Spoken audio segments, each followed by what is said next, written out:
here's a bold take. If this does not work, Mm-hmm. trade Luka play, you make the playoffs, who knows? Next year, if this shit don't work with LeBron, what happens? Does LeBron leave? Or do the Lakers say, hey, this is the final piece to move to figure out this roster for Luka? I think if anything's going to happen with Bron as far as leaving the Lakers, I think it happens this summer. I don't think it's a next year thing because I also don't think I don't think you're going to. He don't have time, but I also don't think you're going to see a LeBron James trade midseason. No. We were shocked by this one, but I just can't foresee that. Like we made a go at it last year, and the one reason it didn't happen is because you just weren't going to get a LeBron James moving mid-season, And so I think if anything happens, it happens this coming summer. I don't think it's wait till next deadline and see it ain't working. I don't foresee that. I don't foresee it going that way.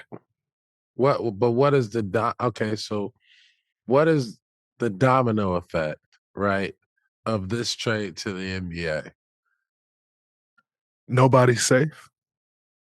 Nobody's safe, huh? And if you're a general manager, you calling on Giannis, you calling on Steph Curry, you calling on LeBron James, you calling on Wemby, you calling on you guys might as well. You don't even think you have a chance at it. Now, if you're a GM, I think the way that this plays out moving forward is you're going to now start seeing more young, promising talent get traded because you're going to just get more calls. And as opposed to before, like, nobody's calling and like, yo, y'all trying to trade Steph or y'all trying to trade women. Nobody's calling and saying, you're going to get those calls now all the time of people just throwing shit at a wall and seeing if it sticks. Man. Like, that's kind of the way I think one of the biggest impacts on the NBA. And then let's face it, you got Luka Doncic in Laker purple and gold. That's crazy. That's massive. Like, that's massive. It's the Lakers brand, and now with Luka Doncic in it, you talking about globally, like, it's a real thing. And LA. Yeah. And LA. Los Angeles. There's a real community here, and it's a real diverse community for him. That it's a European vibe here for him. It's a more welcoming vibe for him. So, man, damn. Yeah, I think it changed it for sure. It's a good, it's a huge domino effect. I also wanted to pinpoint Dallas was smart because they got off that Supermax. Yeah. Because that Supermax is gonna kill a lot of teams. Like you were saying, you're gonna see a lot of young dudes get traded because now it's like they coming up on that Supermax, and it's like, yo, in 5 years, is this dude gonna be worth $100 million a year? Yeah. You know what this goes back to, BD? On the Draymond Green show before I was blessed to have you come on and partner on this show and bring a whole different life and take to this show. When I just used to be sitting here by myself talking to a Draymond Damas. Draymond Damas. Absolutely. I spoke about, and I went on a tweet storm about how fucking dumb, stupid the CBA that we were going to sign as players. When it first leaked that we were going to agree to a deal and they leaked the terms, I went on this whole tweet storm and I spoke on the pod about how dumb that CBA was.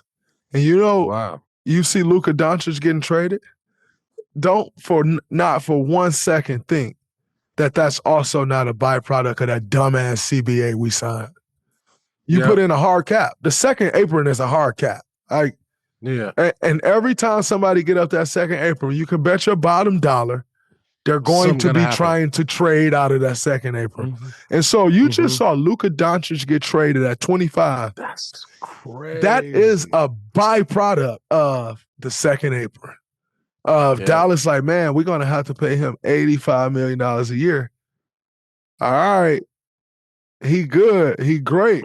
But ain't no money for nobody else. We like, We about to go into the second apron? No, we ain't trying to go into the second apron, right? And so Luka Doncic getting traded, and what I have not seen anyone talk about is 1,000,000% a byproduct of the cap situation CBA. in the second apron. It is 1,000%, and I don't think people notice or realize that, but you're going to see more and more trades like that because that second apron, man, it's just a nice way of saying a hard cap. Yeah, it's just a crazy threshold. It puts the team in a bad predicament. Obviously, it's incredible for the player, but if you trying to build and you trying to win, and your top two dudes is taking all the bread, you're not, and you're paying them off potential. Mm-hmm. Yes, you're paying them off of, hey, over these next 5, we're paying you off of potential.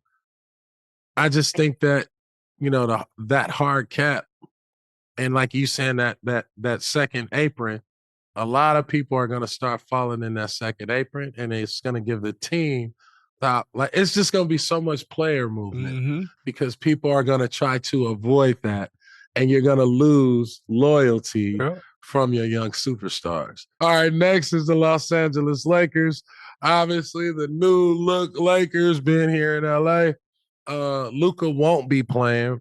Most likely, he won't return until February 8th.